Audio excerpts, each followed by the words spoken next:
Hello, in today's lesson I'm going to talk about wingers, a position on a football field, for example Mohamed Salah, Neymar, Sadio Mane, Riyad Mahrez, and give you some vocabulary to talk about what wingers do. They dribble, they run with the ball. So a lot of vocabulary today. Let's do this.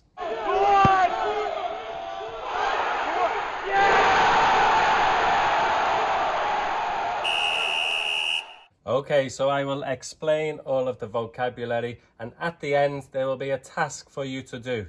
A task for you to describe some famous dribbles. Villa. And still Ricky Villa. What a fantastic run. He scored. Amazing goal by Ricky Villa. The big man from Argentina went round 1, 2, 3. Joe Corrigan came to block and Villa squeezed it in. Okay, so in modern football, most wingers now are inverted wingers. So this means if you are right-footed, you play on the left side, like Neymar. Neymar. Facilidade do Neymar. Vai levitando o jogador do Santos. Aí o Neymar protegeu, fez o drible. Que lance do Neymar! Que golaço! Or if you are left-footed, you play on the right side, like Mohamed Salah.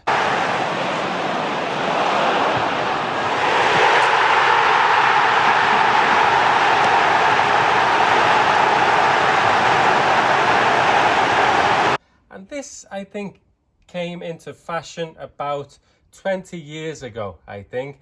Previous to that, most wingers played on the left side. For example, John Barnes for Liverpool. I remember Ian Robben was maybe one of the first inverted wingers. And why? Why aren't wingers now playing on the opposite side? Well, it is because they can cut inside and shoot. They are more of a goal threat. And the width, so to supply the width, to give the width is a difficult word to pronounce in English, it is usually an overlapping fullback. So this is the winger, the inverted winger. The overlapping fullback would supply the width and try to cross it in. An old-fashioned winger, usually stays wide, stays out wide. And they would, a phrase in English is to hug the touchline. Also, you can get chalk on your boots. So a coach might say, get chalk on your boots, which means stay wide. Be like an old-fashioned winger. So the chalk, this is the chalk from the touchline would be on your boots. Just stay out wide. But what do you think? What do you think is better, an inverted winger or an old-fashioned winger? I think it's probably more of a goal threat for inverted wingers, but also I think when it is a low block, when there are a lot of defenders, I think it's good for a winger to try to get around the defense, to get to the byline, to use their speed, get to the byline. This is the byline, and cross it in. What do you think? Please comment. Inverted wingers or old-fashioned wingers? Okay, so now lots of vocabulary for dribbling. Another way to say dribbling is to run with the ball. You can also carry the ball. Maybe a player is good at carrying the ball, running with the ball. Not carry usually means with your hands, but in football, to carry the ball is to run with the ball. And with this, there is some grammar here. Usually it's a verb plus a preposition. I sometimes hear students make mistakes and just use a preposition. So maybe they say, I'm back to my country, but they mean I'm going back to my country. So in English, usually you need a verb plus a preposition. So when you're, so this is verbs of movement, describing movement. You drive past somebody. So in football, you run past somebody or you go past somebody, someone.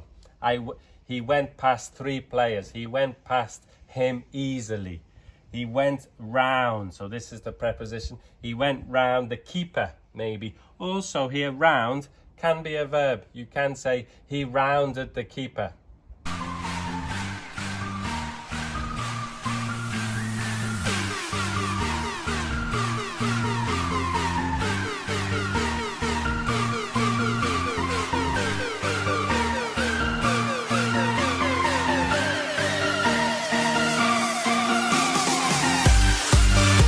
Other verbs you can use, maybe if it's easy to go past somebody, you can say to glide past somebody.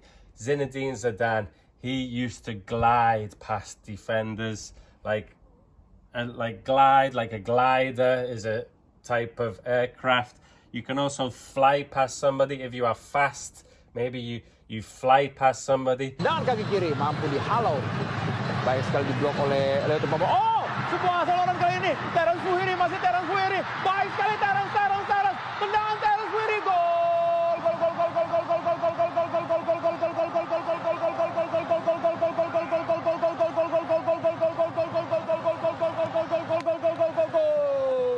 This is difficult because usually these verbs are in the past tense. So he glided past the defender. He flew past the defender.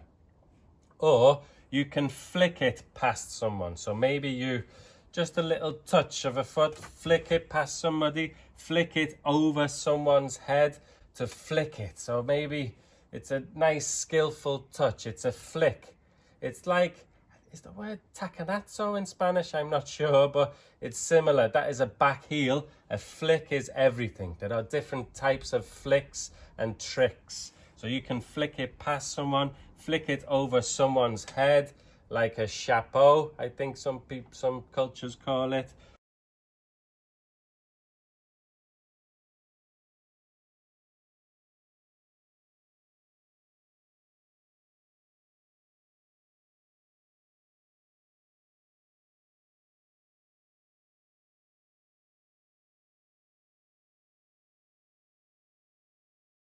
Or if you are very fast, you can just knock it past someone. So to knock, that means to knock. Also, a knock maybe is an injury. If you say, I have a knock, it means I have an injury. But here, knock means to kick. So if you knock it and run, like many fast players, they just knock it and run. Or if you are very skillful, you can put it through someone's legs. So to nutmeg somebody, what we say in English, I think, is it a pana in some languages? So to put it through someone's legs. Through is the preposition here. Probably the most common word when dribbling is to beat someone. So maybe you can say like Manchester United beat West Ham, but also you can beat the defender. He beat 3 men. He beat 3 defenders and then scored. More slang, more informal vocabulary for this is to skin someone. So to skin someone, I think this comes from cannibalism maybe. To skin someone, you skin an animal, you destroy them. I skinned him, means you destroyed them, you beat him easily. To have someone on toast means, yeah, the winger destroyed the fullback. The winger destroyed the defender. It was easy for that player. To have someone on a lead. A lead is like a dog lead. To have someone on a lead means you control that defender. It's informal vocabulary. It's a nice expression to have someone on a lead. Also, you can rip someone. Rip is this, to rip like paper or a material. To rip someone to pieces means if you go past the defender easily many times, you ripped him, or you ripped him to pieces, or you ragged him to pieces, past tense. And probably a more common one, and there are some songs about this that fans sing, to tear someone apart. So to tear, same meaning as rip, but here you need the preposition apart. So to tear someone apart. And I think that there was a famous song. Oh, I forgot the name of the band now. The Manchester band. The Manchester United fans used to sing, Giggs, Giggs will tear you apart again. Giggs, Giggs will tear you apart again. To a famous song called Love Will Tear You Apart.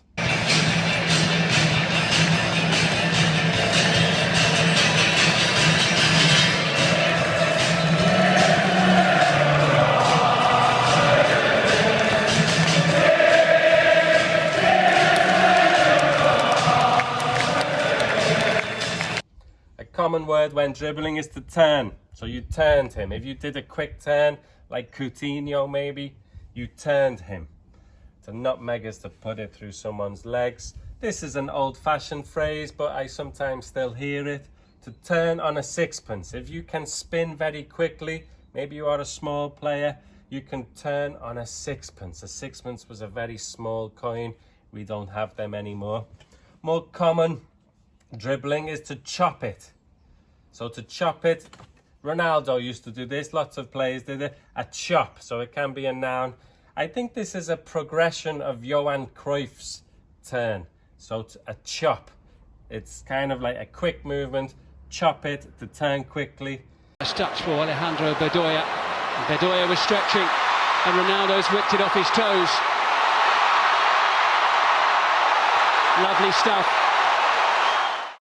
Also, well, to step over it means to dummy it. It's the same meaning. To not touch the ball, to step over it means to dummy it, not touch it. Maybe you can shout this when you are playing. Dummy it means don't touch it. It's my ball, dummy it.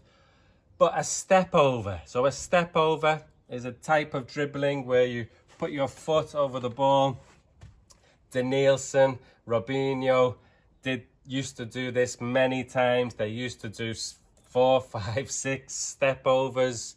I turned down my lights and my curtains weren't closed. I turned down my lights and my curtains weren't closed. Also a dummy. So this can be a noun, a dummy. It was a great dummy. So maybe they jumped over the ball, they didn't touch it. To feint.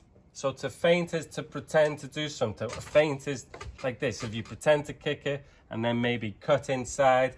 So to feint. Or it was a good feint. It can be a noun again. But feint in English is also means to like maybe be too hot. And collapse is to faint. So he fainted.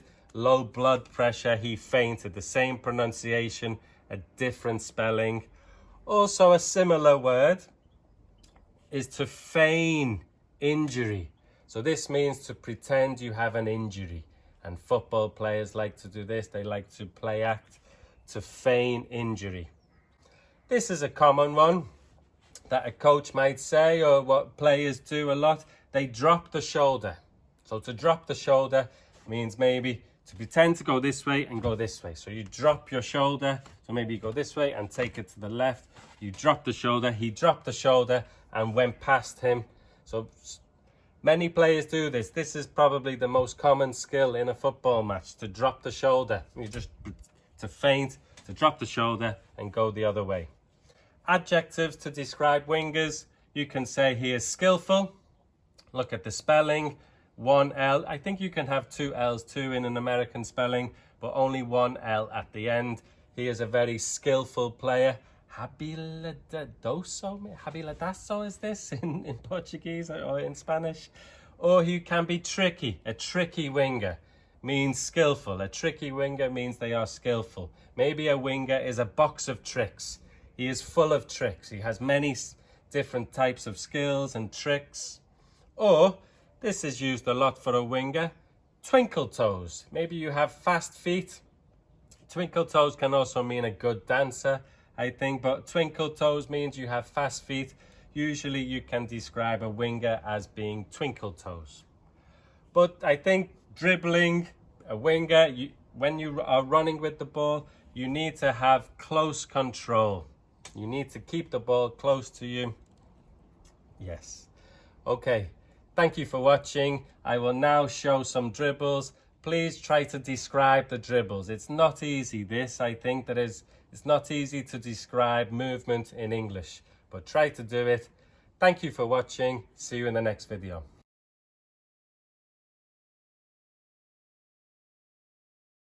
Out again. Looking away from Peter. And trying himself and scoring wonderfully, brilliantly. And quite possibly inflicting Liverpool's first defeat of the season.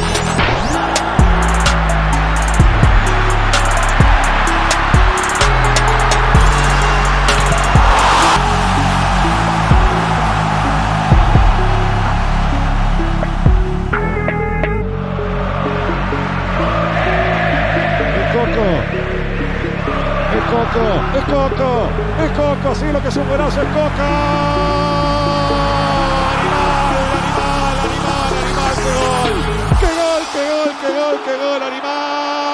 Animal, qué gol de River, qué golazo. Гolazo de... Из серии «Ничего лишнего, как учили». Поэт.